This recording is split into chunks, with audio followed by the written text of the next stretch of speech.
Hi everyone, my name is Hexuan. I'm a PhD student from Virginia Tech. Today I'm glad to introduce our work, UCBlocker, blocking unwanted call using anonymous authentication. In the US, on average, each phone users receive around 20 spam calls per month, and $40 billion was lost due to scam calls during the last year.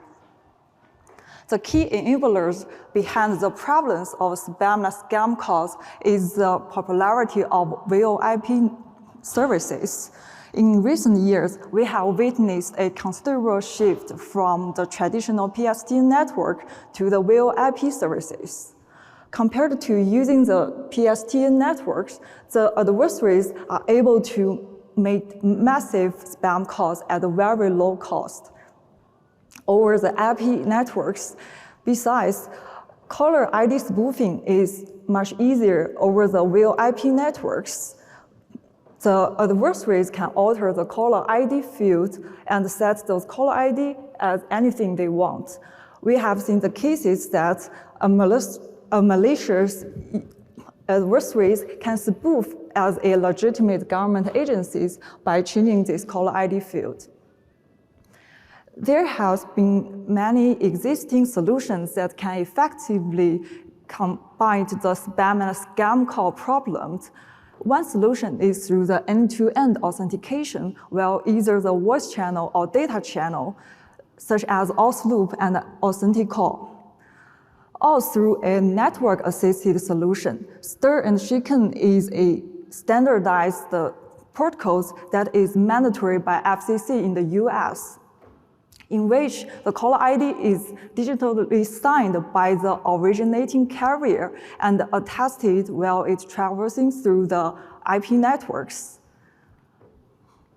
Although the solutions can effectively prevent caller ID spoofing, however, they still cannot prevent those unwanted calls that utilize the legitimate caller IDs.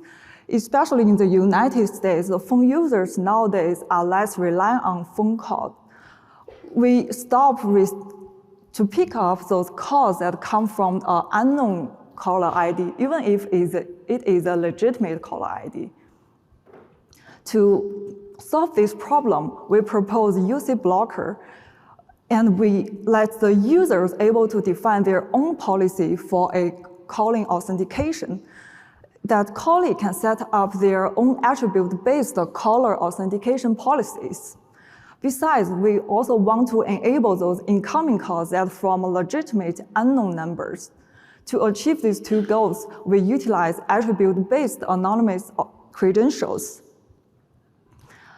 On the other hand, we want to minimize this caller authentication overhead that added to the existing caller session initiation phase. So we decouple this caller authentication from the call session initiation. And the caller authentication can be done out of band, such as over the internet. And the call session initiation is still done through the traditional telephone networks. Inspired by the two-factor authentication, we introduced a verification code which can band these two processes together. This verification code is generated right after a successful caller authentication, and it's sent at the beginning of this call session setup. The main building blocks for UCBlocker is anonymous credential, which is a cryptographic system that allows users to prove that they satisfied certain properties without disclosing unnecessary attributes. And anonymous credentials heavily rely on zero-knowledge proofs and ZKP-friendly signature schemes such as VBS signatures, as well as some common commitment schemes such as Patterson commitments.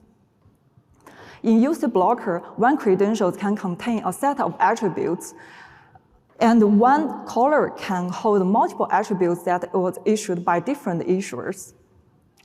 In order to achieve an authentication, the holders need to present a credential. However, those credentials contain too much attributes. If you explicitly show all those attributes, it will undermine the caller's privacy. So we use the zero-knowledge proof technique to let the callers be able to selectively disclose her attribute based on the call list policy. And the integrity and authenticity of this one-time presentation can still be verified due to its cryptographic properties. So who can issue these credentials? In UCBlocker, callee can be one kind of issuer that simply issues her contact credentials to her own friends. It can also be a trusted authorities, such as a DMV that issue the digital ID to ordinary users. We also expect that a dedicated network operator, such as Google Fi, can bootstrap such credentials for those users that want to block these unwanted calls. Let me put all these things together and use a simple example to illustrate how UCBlocker works. Except for the caller Alice and the callee Bob and the issuer, UCBlocker also includes a data registry and a verifier. The data registry will provide secure storage and record-keeping services, and verifier is a verification agent for the callee, which can store the policies that's educated and customized by the Bob, and perform the verification for the Bob, the callee.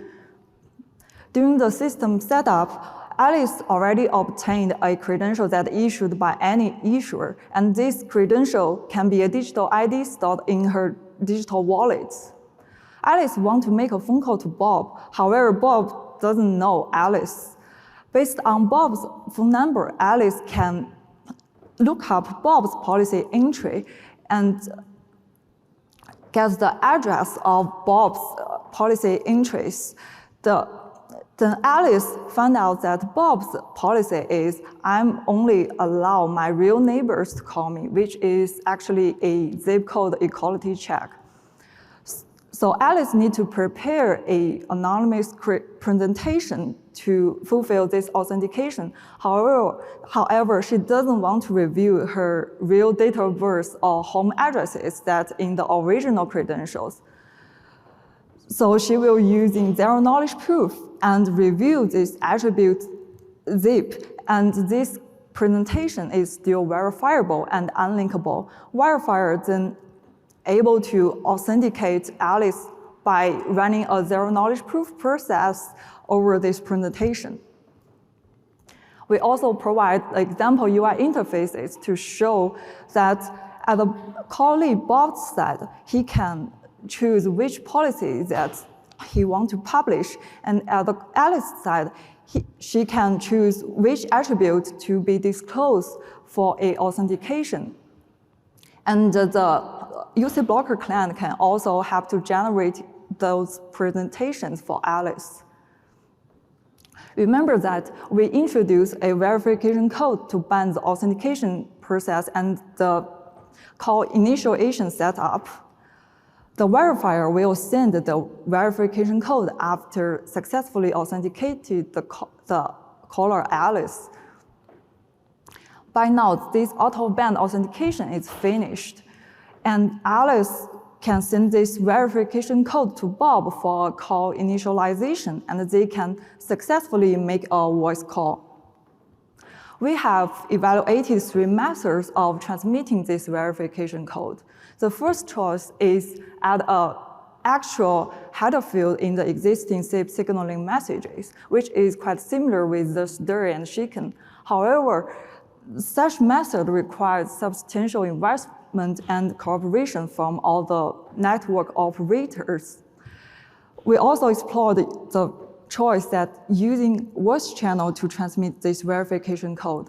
For a 128-bit verification code, it takes around 300 milliseconds for a successful transmission.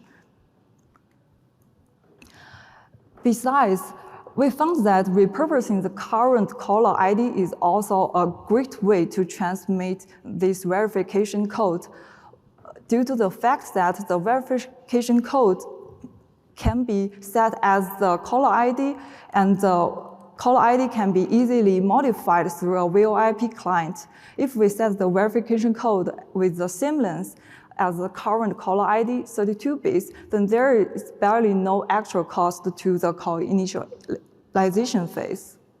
We also evaluated our prototype by creating a VoIP PBX on cloud and connected to the telephone network using the SIP trunking services.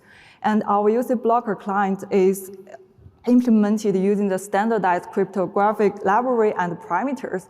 We also implemented the verifiable data registry by using the popular public ledger platform, the Hyperledger.